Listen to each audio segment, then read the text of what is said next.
Saudi government commits to investing in Nigeria's key sectors. INEC chairman urges regular and ad hoc staff to demonstrate highest level of patriotism in conduct of Bayelsa, Imo and Kogi elections. Nigeria's maize production to increase by 400,000 metric tons annually. The economic implications are profound. This innovation will counteract the annual.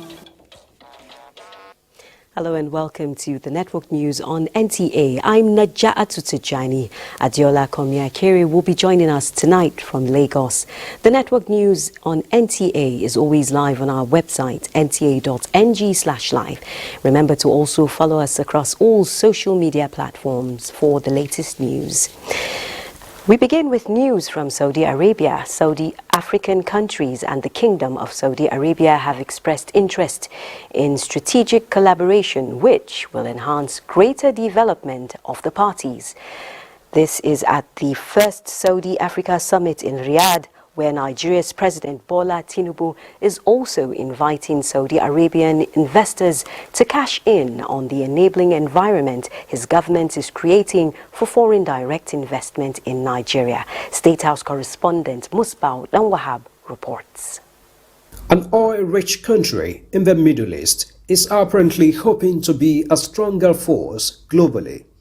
Saudi Arabia is taking a strategic step to unlock potential opportunities of a greater future with Africa as it gets on a round table with the continent's leaders to achieve the goal. We also look forward to injecting new Saudi investments in different sectors with an amount that exceeds $25 billion of financing and securing $10 billion of exports, as well as providing $5 billion as additional development funding for Africa till 2030. The Saudi's Vision 2030 of an ambitious nation with a vibrant society and thriving economy fits well in a confluence of interest as Africa equally pursues its continental free trade area and the Vision 2063, which among other aspirations seeks a much more prosperous and politically stable continent.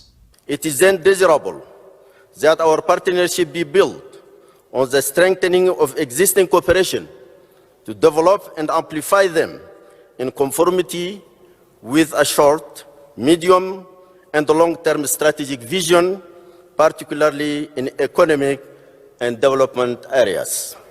The parties are now willing to partner on improved trades, climate change remediation, and human capital development, among others. Our desire is to see this new African-Saudi partnership build on the commitments of African leaders by mobilizing support and resources towards human capital development. We believe this summit will strengthen African-Saudi ties and will create new avenues for cooperation. But amidst the unrest in part of the world, the Kingdom and African region are also speaking with one voice on the need for global peace as they seek a peaceful end to the Israel-Gaza war. We believe that Palestine should be a free state, and we stand for a two-nation solution as a means of resolving the conflict. But beyond this, it was an opportunity again for Nigeria to present itself as a reassuring investment destination with the social and economic policies and programs being put in place to guarantee best return in investments. Under President Bola Ahmed Tinubu's leadership, Nigeria is committed to attracting business and investment by ensuring policy predictability, secure property rights, and effectiveness of contracts. Nigeria also expressed desire to enhance collaboration with the Kingdom of Saudi Arabia on combating terrorist organizations such as Boko Haram, ISWAP, and other violent extremist groups terrorizing the Lake Chad and Sahel regions. From Riyadh, Musbau and Wahab, NT News. Meanwhile, the government of Saudi Arabia has pledged to invest in the revamp of Nigeria's refineries, as well as provide financial support to sustain the forex reforms of the government by making substantial deposits of foreign exchange available to boost Nigeria's forex liquidity. In a statement by the Minister of Information and National Orientation, Mohammed Idris, Saudi Crown Prince His Royal Highness Mohammed bin Salman made the commitment at a meeting with President Tinubu on the sidelines of the Saudi-Africa Summit in Riyadh. Prince bin Salman commended the economic reforms of President Tinubu, expressing the commitment and support of the Saudi government to enable Nigeria reap full benefits as the economic giant of Africa. The Crown Prince also expressed appreciation to Nigeria for active participation and support for OPEC+. Prince bin Salman also noted agriculture and renewable energy as areas of investment interest for Saudi Arabia in Nigeria to help the country attain food and energy security, respectively. President Tinubu thanked the Saudi leader for the proposed investments, given assurance of Nigeria's judicious management and oversight. The two leaders vowed to work together over the next 6 months to develop a comprehensive roadmap and blueprint to deliver on the agreed investments and outcomes as both countries agree to open new vistas in bilateral relations. Other areas of collaboration discussed include security to mitigate illegal migration and other crises, not just in Nigeria, but across West Africa and the Sahel region. The two leaders further discussed existing economic and socio-cultural cooperation between Nigeria and Saudi Arabia. The bilateral meeting was attended by the Minister of Foreign Affairs, Ambassador Yusuf Tugar, Minister of Information and National Orientation, Mohammed Idris, Nigerian Ambassador to Saudi Arabia, Yahya Lawan, and the State Chief of Protocol, Ambassador Adekunle Adeleke. Still on the summit, the Saudi-Africa Summit has been a strategic and investment-driven collaboration for both African countries and the government of Saudi Arabia. The summit in Riyadh, at the instance of the King of the Kingdom of Saudi Arabia, targets improved relations to appreciate the historical, social, and cultural ties between both sides. Leaders at the summit emphasized Saudi-African partnerships in energy, agriculture, food security, sustainable development, organizing periodic business meetings between exporters and imports on both sides, among other mutually beneficial development targets. The African countries also acknowledged Saudi's pioneering role in the energy sector and how the role of OPEC+ countries is enhancing stability of the global oil market, stressing the need to ensure security of supply in the global market. The summit, among other issues, also expresses concern over the humanitarian crisis in Gaza, stressing the need to stop military operations in the territory and protect civilians in accordance with international humanitarian laws. And back home in Nigeria, voters in Bayelsa, Imo and Kogi states are set for Saturday's elections, and INEC chairman Professor Mahmood Yakubu is urging both regular and ad hoc staff to demonstrate the highest level of patriotism and professionalism in their conduct. In a special message ahead of the elections, Professor Mahmood reminds INEC staff that the commission is not a political party but is vested in the process, noting, quote, "The choice of who becomes the governor of Bayelsa, Imo and Kogi states is entirely in the hands of voters," end of quote. Professor Mahmood also says all sensitive and non-sensitive materials for the elections have been delivered and the bimodal voter accreditation system BVAS configured for deployment to polling units as the only means of voter verification, fingerprint and facial biometric authentication of voters. Polling unit results will be uploaded to the INEC result viewing portal, and all election duty officials have been trained and arrangements have been made for land and maritime transportation to enable early commencement of voting. for the off-cycle elections. INEC is also deploying 2 national commissioners, 9 resident electoral commissioners, and administrative secretaries and additional staff from different states to each of the 3 states. And now we'll be joining our correspondent who is live in Owerri to give us updates on preparations. Now, thank you for joining us. We know a lot has been going on ahead of the preparations for election. Can you just quickly tell us right now what the general mood is like? Let's begin with that. Well, thank you very much for having me. I'm right at the popular 4040 junction in New Owerri. Before this time, this used to be the busiest spot for night crawlers, but as it stands now, people have gone to their various local governments and villages in preparation for tomorrow's election because of the importance they attach to this all-important election. That's why everywhere seems to be empty, unlike what it used to be before now. That goes a long way in telling the world that Imo electorate is ever ready for this particular electoral exercise. The issue of security is no longer there because everywhere is secured.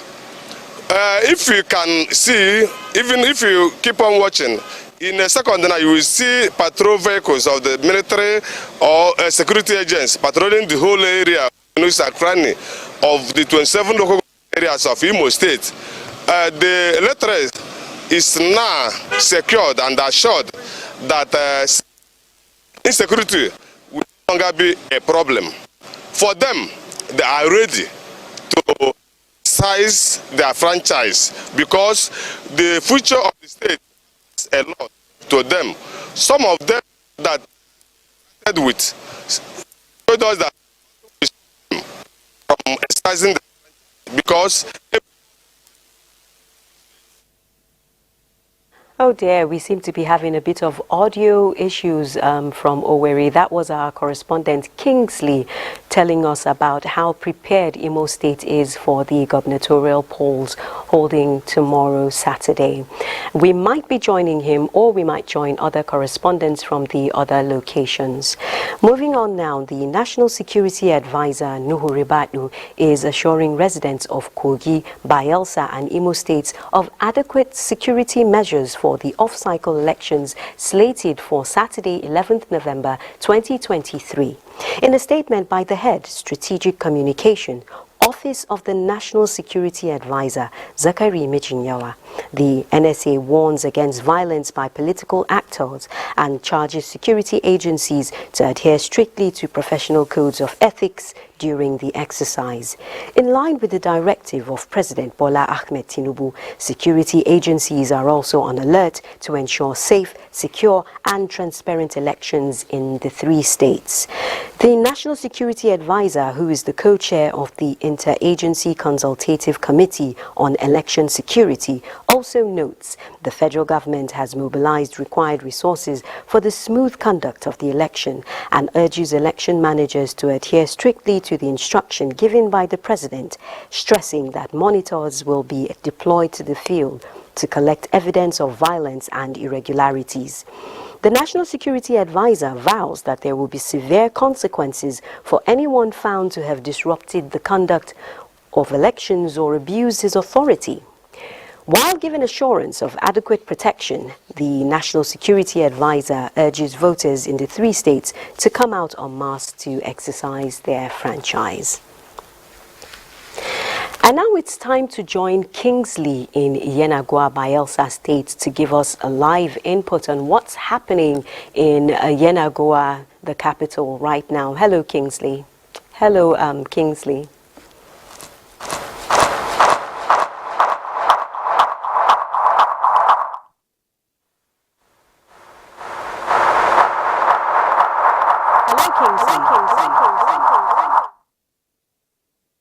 Then we will be rejoining Kingsley once we sort out the audio issues. Meanwhile, with less than 24 hours to the conduct of governorship elections in Bayelsa State, the Court of Appeal in Abuja has finally cleared the coast for former Minister of Petroleum Resources Timipre Silva to participate on Saturday in the Guba race. The appellate court on Friday dismissed the last of the chain of suits seeking exclusion of the All Progressives Congress governorship candidate in the gubernatorial poll. Delivering judgment in an appeal instituted against Silva and two others by one Honorable Isikima Obomade Johnson, Justice Binta Zubair held that the suit was not only unjustifiable but brought in bad faith by the appellant against the respondents. The court agreed with the counsel to the respondent, James Ogwuonoja, a senior advocate of Nigeria, that the allegations of taking of oath of governorship office twice being held against Silva cannot stand in the face of the law because the first one had been invalidated by competent courts. Justice Zubair also dismissed the allegations against APC that its April 14, 2023 primary election, which produced Silva as flag bearer, was done in contravention of the provisions of the law. The unanimous judgment agreed with Onoja's argument that the overwhelming evidence adduced by the Independent National Electoral Commission and APC pointed to the fact that all legal steps were taken in the conduct of the primary election. Meanwhile, the Deputy Inspector General of Police in charge of the Bayelsa State governorship election, Daniel Sokari Pedro, has warned potential troublemakers to steer clear of the November 11 off-cycle Bayelsa State governorship election or face the wrath of the law. The DIG gave the warning during an interactive meeting with political stakeholders in the state. Danikumi Ululu reports. Of Bayelsa State governorship election, Daniel Sokari Pedro is in the state to interact with relevant stakeholders on issues related to police deployment, ensuring a secure election, and maintaining security for all citizens. DIG warned potential troublemakers who may contemplate disrupting the election to stay clear. Any civilian that is armed and close to or is at any polling center shall be promptly arrested. We are assuring the good people of Bayelsa State that we're going to provide, God willing, a safe and secure environment before, during, and after the election. Chairman Bayelsa State Traditional Rulers Council, His Royal Majesty King Bubaraye Dakolo, commended the police for their readiness and also anticipated more security presence at the waterways and creeks. So if all of these are done, DIG, I believe that the elections will be hitch-free. The stakeholders meeting held in attendance, election observer, CRC, media, traditional rulers. In Yenegua, Danukume Ulolu, NTA News. And still in Yenagoa, our excellent engineers have sorted out the audio issues, so we'll be joining Kingsley again. All right then.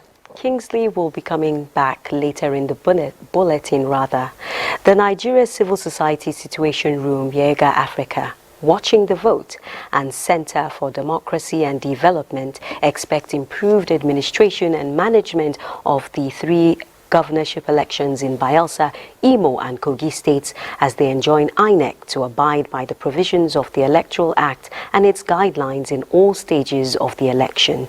This will promote transparency, accountability, and conduct which will be adjudged by Nigerians as free, fair, and credible, say the groups at their various pre-election reports on Saturday's elections. Timothy Yusuf reports. The Nigeria Civil Society Situation Room will be working with its partners and network of more than 70 civil society organizations to observe the elections and receive reports from the three states. Elections are important for the survival of democracy, and Situation Room calls on all parties to ensure that governorship elections are appropriate to succeed. Yaga Africa watching the vote is deploying 659 accredited stationary and roving observers to monitor the conduct of the 3 governorship elections. The agents have a responsibility to pick up their Form EC8A, which is the manual result sheet that is emanated from the polling unit. We are not talking about that enough. So we can't outsource that responsibility of political parties to ensure that at the polling unit level that their party agents pick up the result sheets. The watching the vote is driven by data, it's for all Nigerians, and it's beholden to none. We welcome the increased synergy between the security agencies and INEC, as evidenced by their presence during the mock accreditation held on October 14, 2023. This should go a long way in ensuring strategic coordination and cohesion in addressing fears of violence and voter suppression in these states. The Initiative for Leadership and Economic Watch in Nigeria and allied civil society organizations urge citizens of Imo State in particular to go about their lawful business and come out in their number to vote on Saturday. This call followed what they described as a series of ugly political events and lawlessness in the state as a result of the poorly stage-managed NLC protest.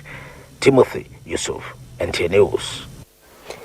This is the network news on NTA. Stay tuned for more news after some messages. Thanks for staying tuned. NigComSat, the Nigerian communication satellite systems, says it is committed to being a beacon of national pride, characterized by an energized workforce, satisfied clients, and national recognition. Managing Director, NigComSat, Nkechi Egerton Ider, reaffirmed this at the stakeholders' breakfast meeting in Abuja. ICT correspondent Olajide Bello reports. NigComSat, with the vision to lead satellite communication solution providers in Nigeria and Africa, aims to provide seamless connectivity in satellite communication solutions through innovation. This gathering, therefore, by stakeholders from critical sectors of the economy is to give its customers a pat on the back and also get feedbacks on critical areas that requires improvement.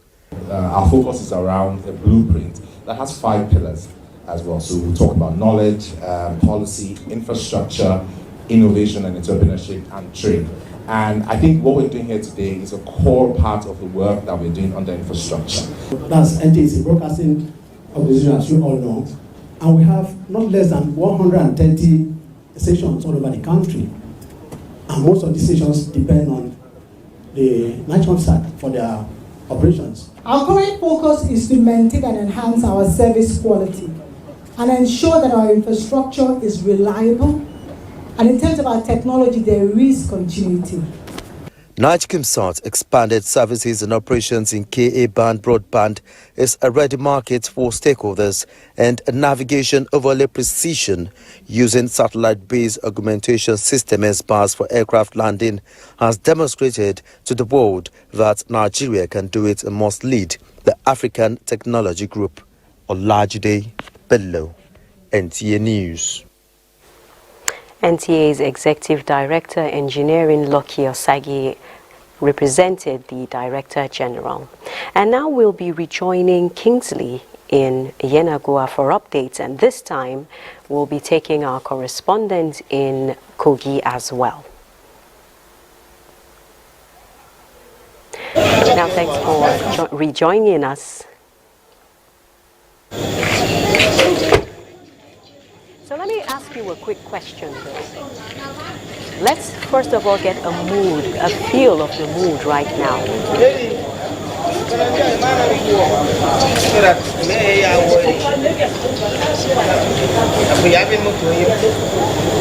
We'd like to know what it's like. I can't hear. What's the mood? Well,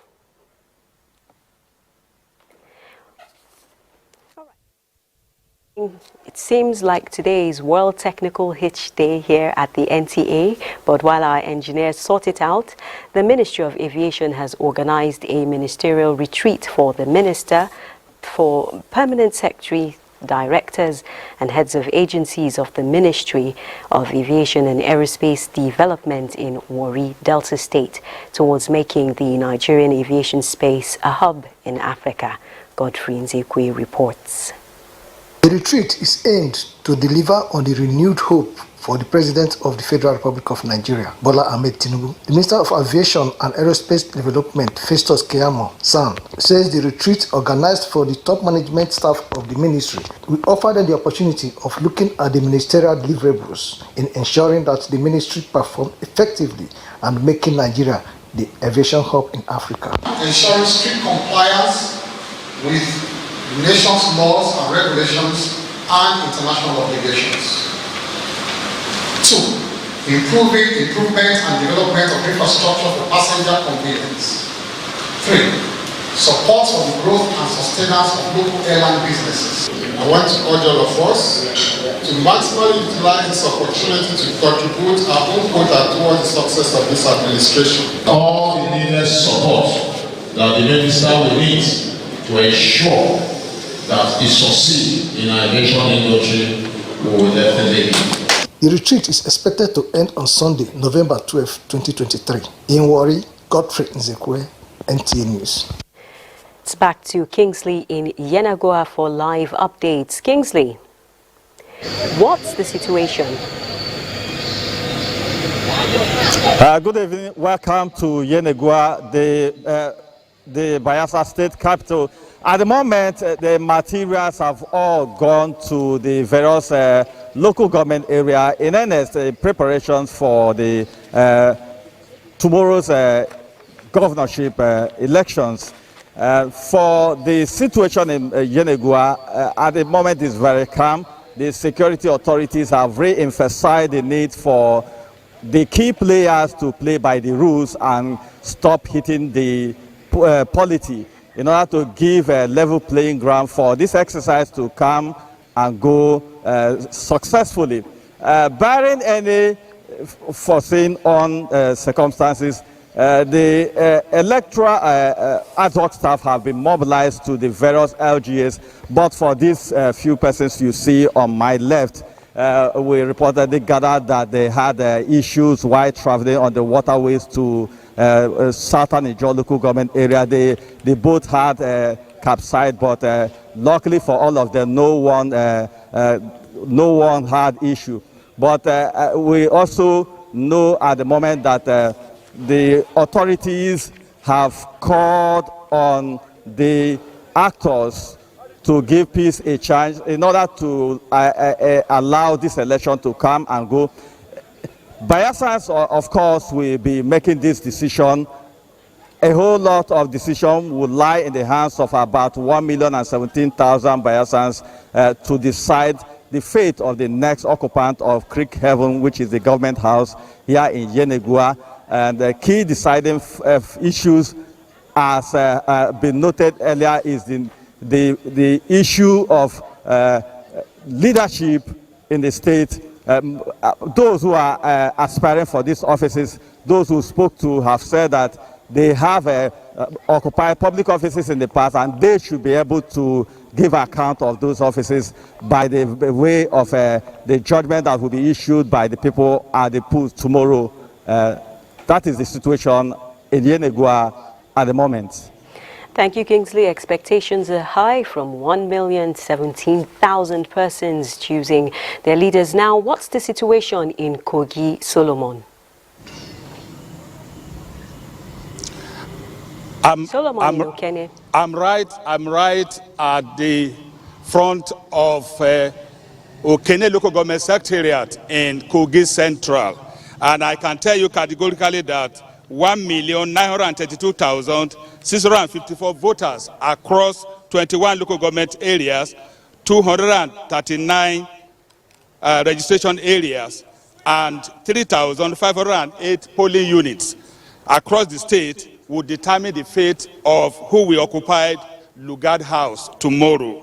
18 political parties registered by INEC and their governorship aspirant will be participating in the election tomorrow. I can categorically tell you that Kogi State is peaceful and the people of Kogi State are ready to cast their vote and exercise their franchise tomorrow. INEC has given assurance that everything will be peaceful and will be very, very credible. Security operatives are everywhere. Our movement from Lokoja to Okene this evening, we saw a lot of checkpoints mounted by the military and the police to ensure that there's peace across the state. And right here in Okene, if you move half of a kilometer, you see checkpoints being mounted by the security operatives. That's to tell you how prepared the security operatives are in Kogi State. And precisely speaking, and to tell you categorically, ambiances from the peace accord signed by political parties, as well as assurances from INEC and the presence of military security personnel across Kogi State, has given the people the confidence that the election is going to be peaceful. Not only that, and that the election is going to be credible. And we are hoping to see Kogals coming out en masse to cast their votes tomorrow. Back to you in the studio. Thank you, Solomon. So expectations are also high from Kogi State, where a peace accord has been signed to ensure peaceful conduct of elections. Thank you. And there'll be more reports right after some messages. Nigeria is expected to experience an increase of 400,000 metric tons of maize annually with the introduction of a new variety produced by Nigerian agronomists. The Minister of Innovation, Science and Technology says government will save about $284 million by adopting the new variety. Musa Aliu reports. Drought and fall armyworm are identified as major challenges affecting maize farming in Nigeria. Owing to these factors, the country's yield per hectare has been on the decline. However, the good news is that Nigerian scientists have developed a new variety of maize seed that is resistant to drought and insect infestation. Minister of Innovation, Science and Technology visited a demonstration farm in Abuja. Satisfied with the output, he says the seeds will be made available for farmers in 2024. Beyond the reduced reliance on chemical, the economic implications are profound. This innovation will counteract the annual fall armyworm-induced losses exceeding $268 million United States dollars. BT cowpea with potential yield of 2.9 to 3 tons per hectare, as against the local variety with 350 kilograms per hectare, all developed by our scientists in collaboration with IR Zaria, ATF Kenya, and other national and international collaborators. Nigeria has a deficit of about 3 to 5 million tons of maize annually, while the national output stands at 20 million tons. Musa Aliyu, NTA News. I'll now hand over to Adiola in Lagos for more on Network News. Hello, Adiola. Hello, Najatu. The Nigeria Customs, in its avowed commitment, has continued to frustrate illegal activities of smugglers in the country. The Federal Operations Unit Zone A in Lagos intercepted goods with a paid value of over 1 billion naira. Bolaji Akim reports that the seizures were made across land borders under the command within a month. The Yuletide is a period characterized with increase in smuggling activities by desperate economic saboteurs. Having this in mind, the Federal Operations Unit Zone A of the Nigerian Customs rejigged strategies, checking the activities of smugglers under its jurisdiction, and this is yielding results as the zone intercepted goods worth over 1 billion naira duty paid value within 1 month. The intercepted goods include 13 trailers of 50 kilograms of parboiled rice, 17 vehicles, used tires, donkey skin, and 202 kilograms parcel of India hemp. We are ready to intercept them and frustrate their antics of concealment, illegal route passage, false declaration and under-declaration. The acting controller of Federal Operations Unit speaks on why rice has always been a recurring commodity in the list of smuggled goods across various borders, when the government has included it in the list of unbanned goods. There is no specific clarification from government removing rice from it. The idea is to ensure the local production of what we are consuming. With credible information at its disposal, especially from patriotic Nigerians, the war against smuggling activities in the country, the acting controller believes, will soon be a thing of the past. In Lagos, Bolaji Akim, NTA News. Now, it is often said that we are what we eat. This popular saying also applies to animals. This is why the National Agency for Food and Drug Administration and Control, NAFDAC, is sensitizing farmers and other stakeholders in animal feed production to adopt best practices, especially in nutrition composition, to safeguard the lives of consumers of animal products. Joel Popola reports that this is the thrust of the industrial outreach by NAFDAC to address the menace of sharp practices in feed production. Since the establishment of the Veterinary Medicine and Allied Products Directorate in 2013, the regulatory responsibilities of NAFDAC became more encompassing, with regulation of animal food and drugs being a major part of its duty since humans consume animal products like meat and milk. The director of VMAP NAFDAC, Dr. Ramatu Momodu, says the significance of the outreach is to keep all stakeholders abreast of expectations from NAFDAC to ensure everyone is on the same page. To enlighten stakeholders on what we do, to bring some kind of training and information, and also to give them an opportunity to collaborate and to cooperate with us. This feed manufacturer believes regular engagement that allow exchange of ideas to boost the capacity of the industry. People know, okay, MBM is one of the sources of animal protein, right? But, you know, NAFDAC, they sat down. When they check their statistics, the volume we bring in every month. So that one drew their attention. Say, okay, we want to know these people more. Poultry farmers, feed manufacturers and other stakeholders in the agricultural value chain from all geopolitical zones were in attendance. In Lagos, Joel Bukbola, NTA News. And those are the stories from Lagos. The network news will continue after this time out. Please stay.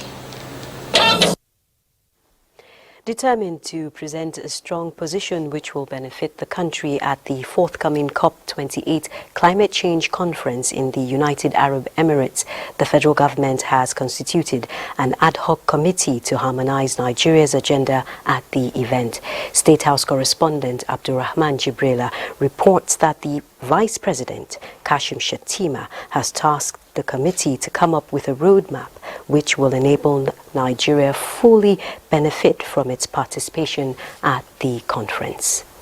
Good news Nigerians are expected to hear from the forthcoming COP28 is the signing onto the battery energy storage system at the event, which the Vice President said the proposal was a commendable initiative, as it offers greenfield opportunity for the energy sector to adopt green, affordable and accessible energy for Nigerians. The signing onto the Battery Energy Storage System Consortium, Vice President Kashim Shettima said, is part of strategies to get the technical assistance and funding opportunities. The main target is that we are trying to now have an energy, put an energy in the grid that will now help lights almost so that we are now going to now see power failure as a thing of the past. So what we are going to do is going to be like what we call UPS. Whenever there is so-called power failure, then something just takes off. So in essence, there will not be any power failure again once this is done. The Global Energy Alliance partnership led by Mohammed Wakil was in the country to support government in the energy sector, as the Battery Energy Storage System Consortium will provide a technology that will enhance the quality and quantum of power available in the country. and with the signing of the MOU with the consortium, Nigeria will be able to collaborate with other institutions such as the Africa Development Bank and other stakeholders to transform the country's energy sector. From the State House, Abraham Jibrila. President Bola Tinubu sympathizes with the Kale family, the Nigerian Army and the Society of Medical Practitioners in Nigeria on the passing of Major General Adironke Kale, retired MNI. The late Kale, who passed away at 84, is widely acknowledged to be the first female Major General in the Nigerian Army and the first female commander of the Nigerian Army Medical Corps. She retired from the Nigerian Army in 1997. In a statement, President Tinubu describes Major General Kale as a pace-setter and her death as a painful loss to the country. President Tinubu prays for the repose of the soul of the late officer and encourages her beloved family to take solace in the peerless legacy she left behind. Major General Kale was a recipient of many awards for her contributions to the field of medicine and a philanthropist who positively impacted many lives. We salute the service of Major General Adironke Kale, who was also a mother of 5. And that note, we conclude the network news on NTA. Thanks for staying with us as usual.